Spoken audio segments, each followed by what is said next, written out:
the deer panteth for the water, so my soul longs after thee. You alone are my heart's desire, and I long to worship thee. You alone are my strength, my shield. To you alone may my spirit yield. You alone are my heart's desire, and I long to worship thee.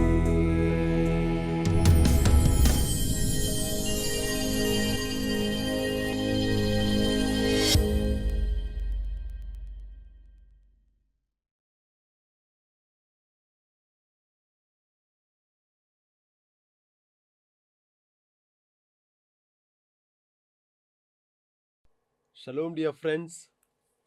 Welcome to a new edition of our search for the covenant. The defeat of the Amalekites in chapter 17, 8 to 16, which we discussed in the previous meeting, extolled the great human accomplishment by Moses amid the awesome display of divine power. While salvation involves an interplay of divine grace and human cooperation, it is reassuring to note a story where the limelight falls on the human protagonist. The defeat of the Amalekites was a joint movement by Moses and Yahweh. In verse 11, whenever Moses held up his hand, Israel prevailed. Moses defeats the Amalekites by stretching out over them the rod he used to defeat Pharaoh. Yahweh fights for Israel when the rod is raised.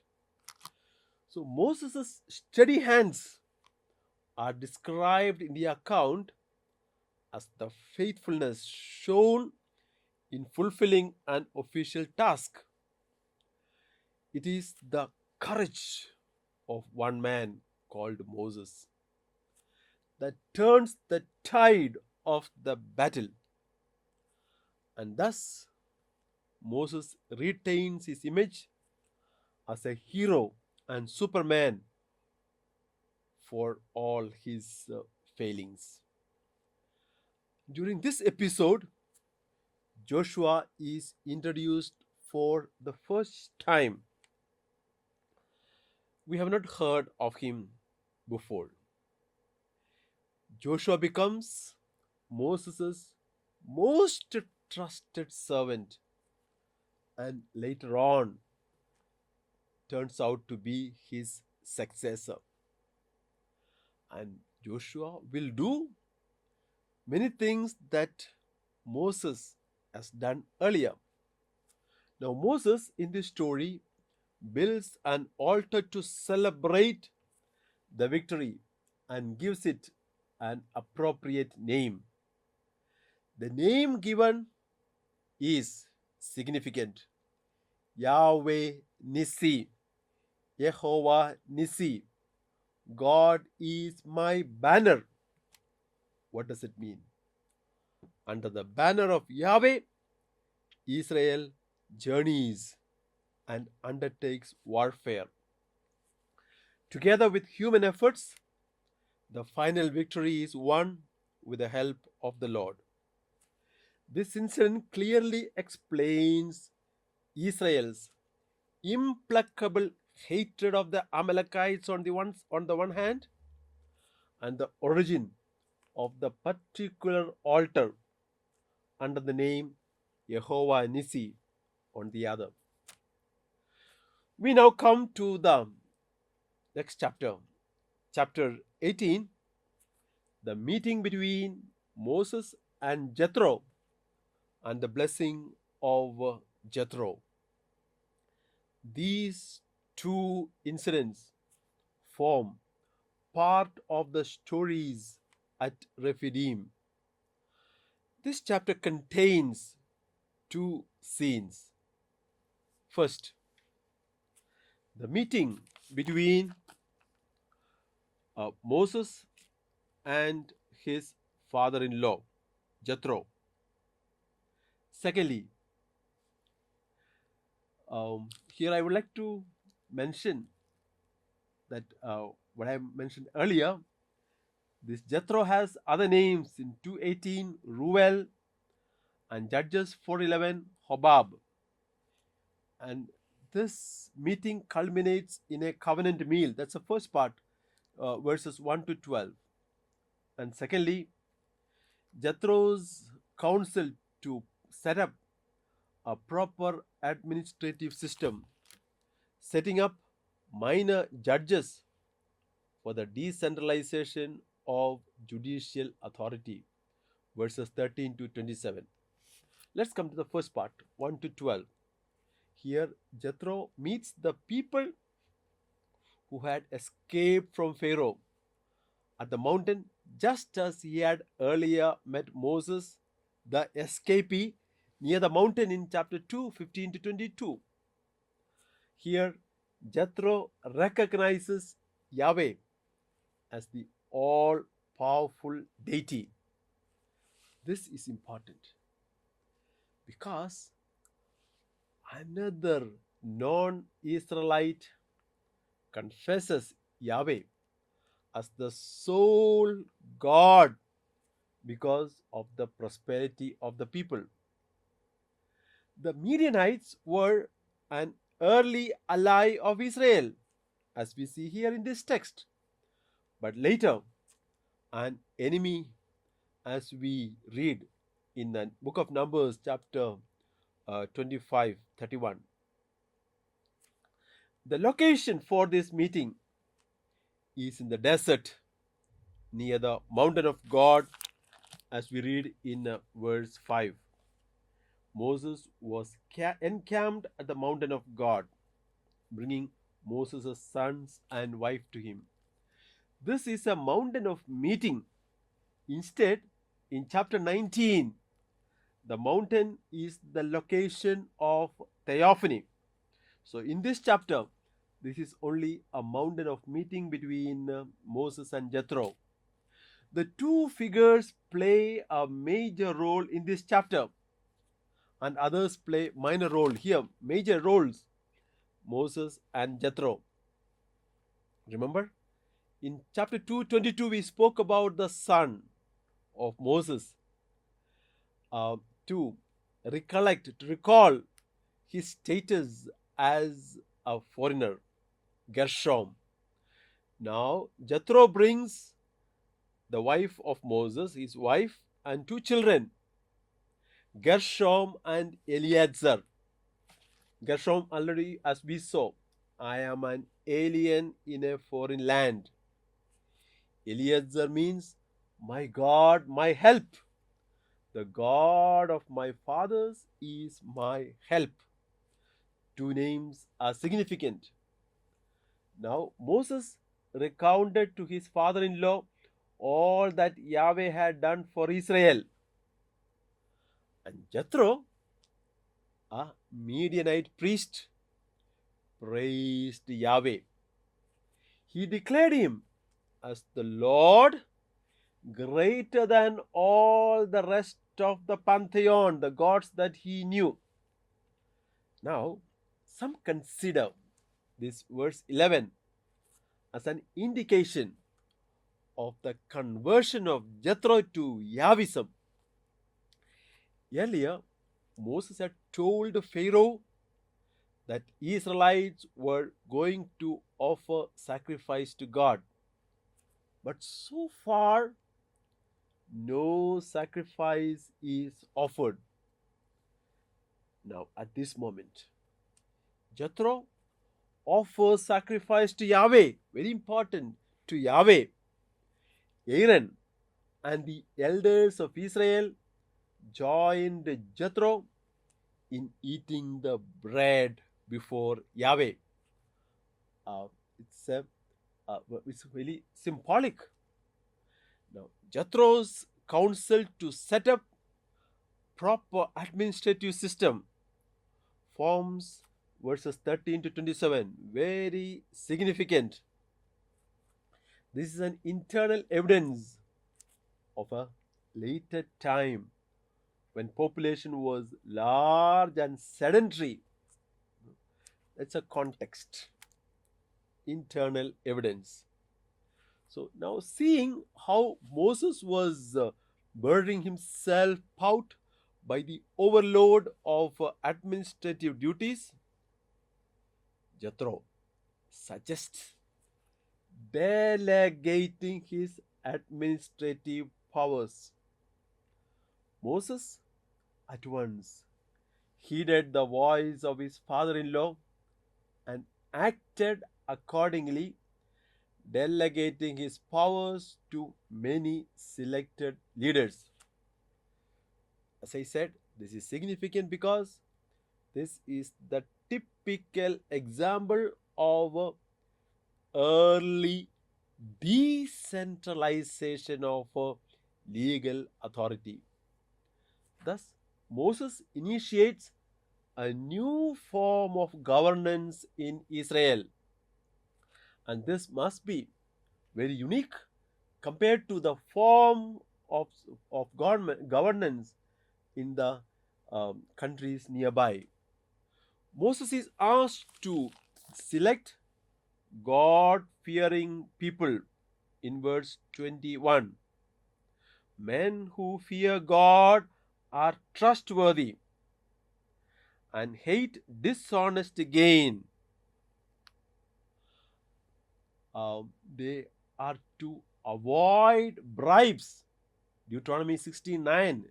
It was a major problem.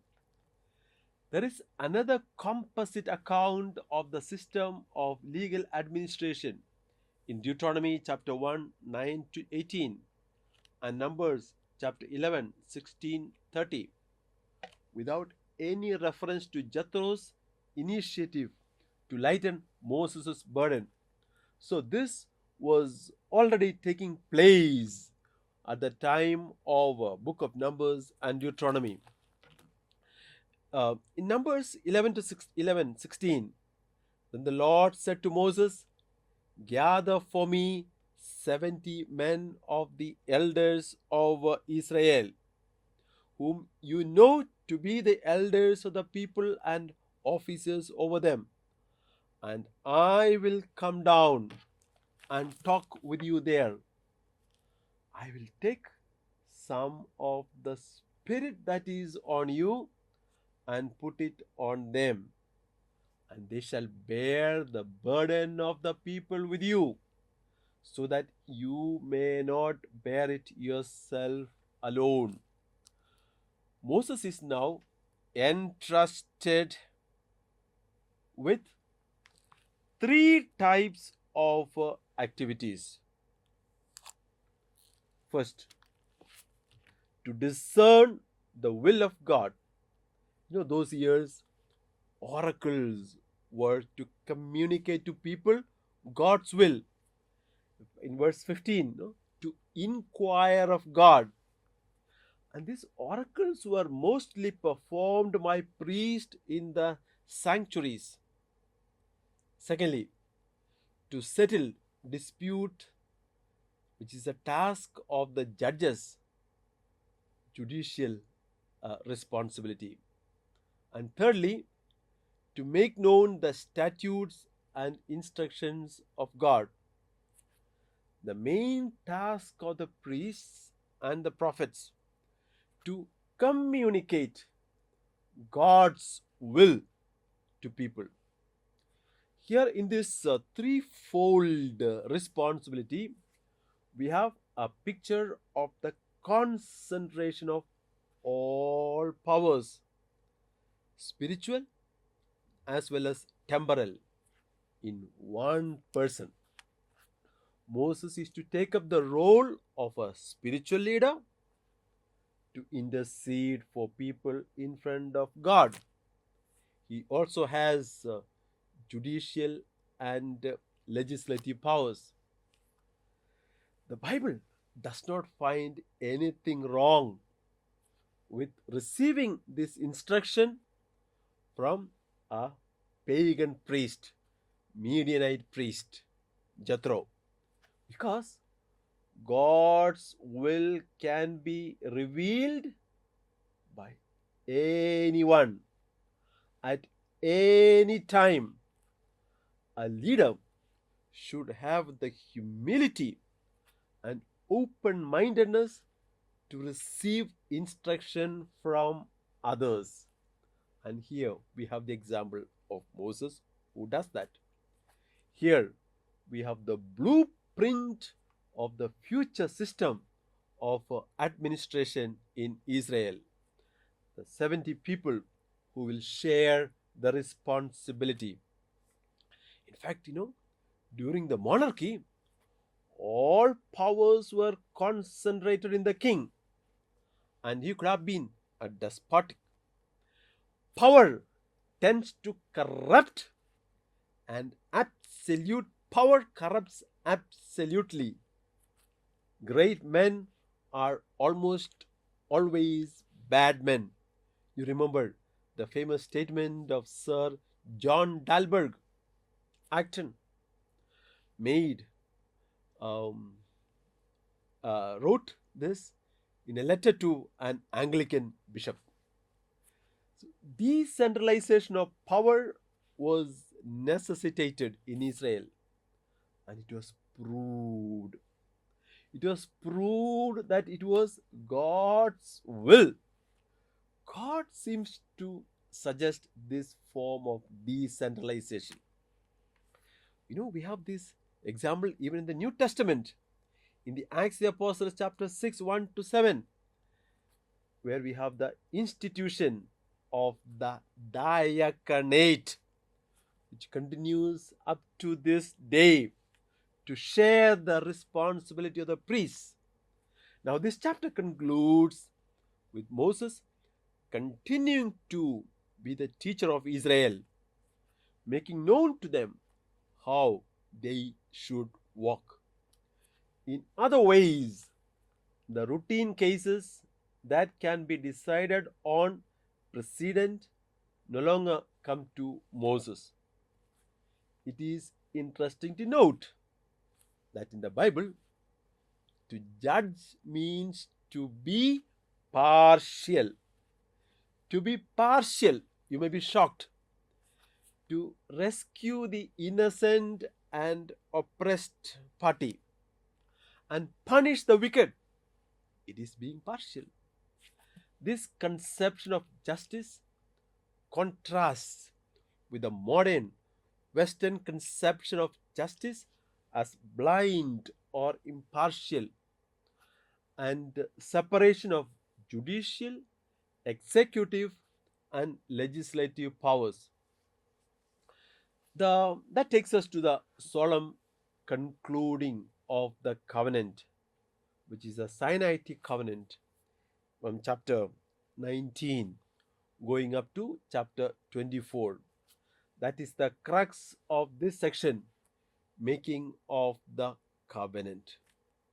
Friends, covenants are part and parcel of human social life. The terms of relationship must be clarified and accepted. A covenant is a relationship in which the moral bond between the parties involved is defined and accepted.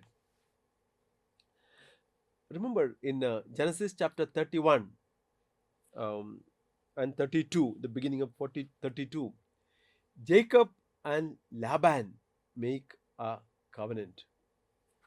They take an oath, both parties, not to attack each other. Chapter 31, verse 52-53. A pile of stones serves as a witness to the covenant. 31, 45 to 48, the story of Jacob and Laban. And a ritual meal is central to the relationship. Genesis 31:54. Jacob offered a sacrifice on the mountain and invited his kinsman to the meal.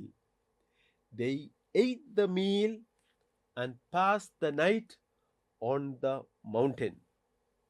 So, this meal forms central to this covenant.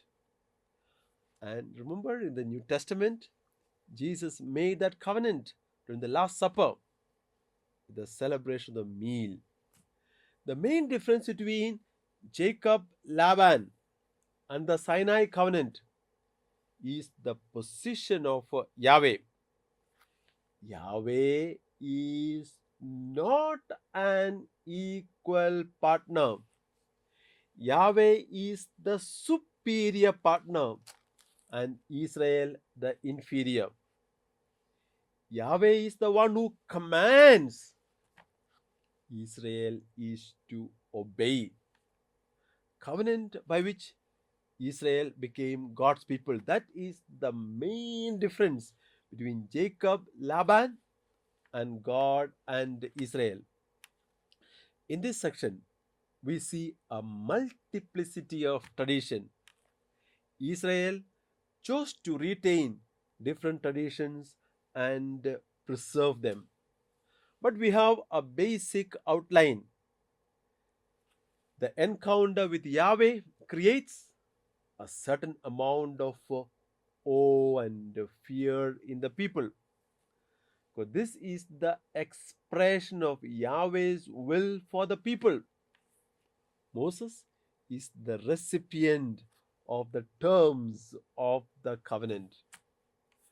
Moses reports these details to the people. He tells them the will of Yahweh. Now, the summary is can be found in the text 19, 1 to 25, the theophany at Sinai. Chapter 20, 1 to 17, the Ten Commandments, Decalogue, which will also be repeated later as the what we call the Covenant Code, going up to chapter 23. And finally, in chapter 24, there is a covenant ceremony. That's the structure of this section. Now, strictly speaking, the covenant code was added, and the covenant code is the first and the most important code among the codes in the book of Pentateuch. Israelites are bound by an unbreakable covenant or union with God. He has made known his mercy and love to them. He has given commandments to guide them. And the people worship him in awe and fear, and in, of course, fidelity and obedience. Well, they are marked by the sign of the covenant bond and the pledge from the part of God. So, in the coming episodes, we are going to see the details of this the covenant, because it is important to note that God is the personal protector and helper. This personal God demands personal loyalty. God freely chooses to bind himself to the people.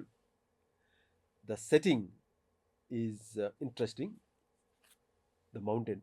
Moses goes up and comes down the mountain at least 3 times. This chapter, verses 3 to 7, 9 to 14, 20 to 25. So the setting is the mountain of God. As I mentioned, this mountain is the mountain of theophany, manifestation of God. So now they have reached here, 3 months after they left Egypt. This is the latest leg of their journey from Rephidim, from they have started. They have now settled down in camps before the tallest mountain of the whole area. The term mountain of God can refer to a big mountain. Where is the exact location of this place? Christian tradition, right from the 4th century AD, called this place as Jebel Musa in the southern part of the Sinai Peninsula, mountain of Moses. It's 2,245 meters above sea level. It's quite high, 7,647 feet. Pilgrims go there on feet, uh, on foot. At the base of this mountain in the Sinai desert, there is a very famous Greek Orthodox monastery, the monastery of Saint Catherine, which even now stands. The purpose of the covenant is to foster the proper attitude that should govern God's people. Let's take Exodus 19:5. Now, therefore, hear my voice and keep my. If you obey my voice and keep my covenant, you shall be my treasured possession. Treasured possession out of all the people. Israel must listen and must act upon Yahweh's word. The use of direct address, I and you, adds solemnity and power. Israel must learn from God's mighty deeds against the Egyptians, referring to verse 4. There is an emphasis on intimacy. Intimacy. Yahweh brings the people not just to give a destination in the desert, but the destination is Himself, to Himself. Verse 4, and brought you to myself. The verses 4 to 6, very important. The eagle's wings passage is formulated in a liturgical style and employs the metaphor of an eagle carrying its young on its powerful wings. Check the similar passage in Deuteronomy chapter 32, 11 to 12. On Israel's side, the covenant rests upon a condition. If you obey my voice, conditional. If you obey my voice. The covenant is specifically Yahweh's covenant, and the people are uniquely His own. Mark this statement in verse 5. My covenant. The people are uniquely His own.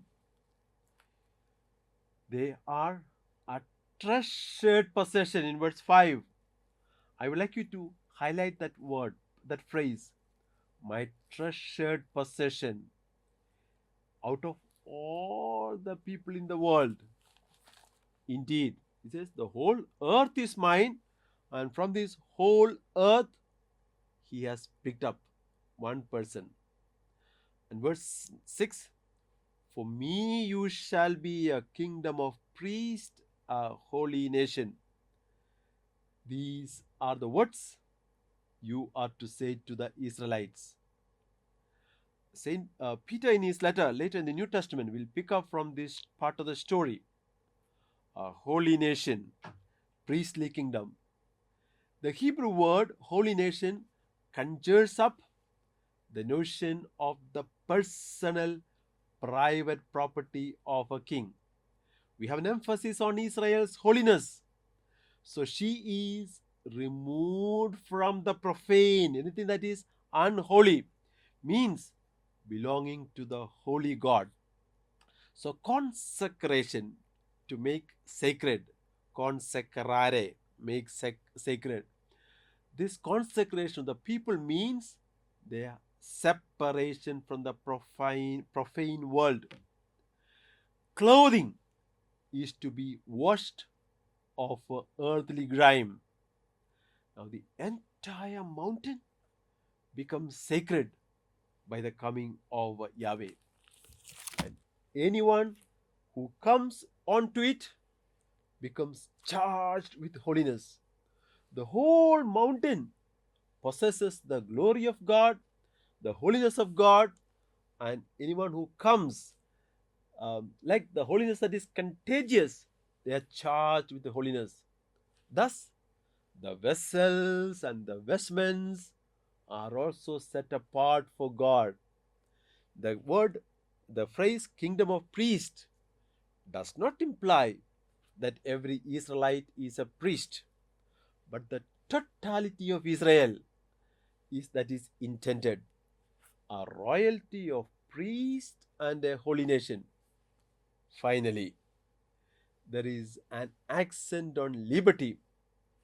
If you hearken to my voice, and here comes the accent of the on liberty. Yahweh is never a puppeteer who pulls the strings to control the human beings. No, the human being is free. Only a free response is a fitting response. God is not the person who just pulls the strings. No, and a free response is a fitting response, and that is the uniqueness of this God of Israel who respects the freedom of people. And with this, we conclude today's episode, giving thanks to God who respects our freedom, and we, with our freedom, worship this God. Shalom. Thank you, Lord, for the gift and love of your sacred word. Open our hearts to put into practice that which you have revealed to us through your word. Amen.